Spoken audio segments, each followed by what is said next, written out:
أعوذ بالله من الشيطان الرجيم.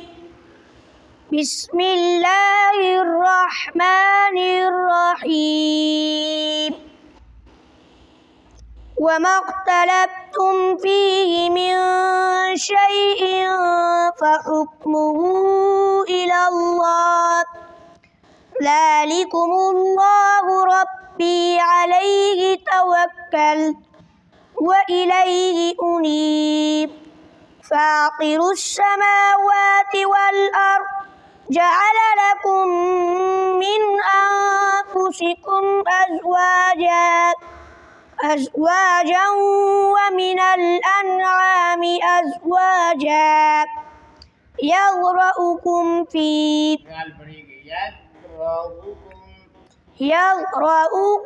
فيه ليس كمثله شيء وهو السميع البصير. صدق الله العظيم.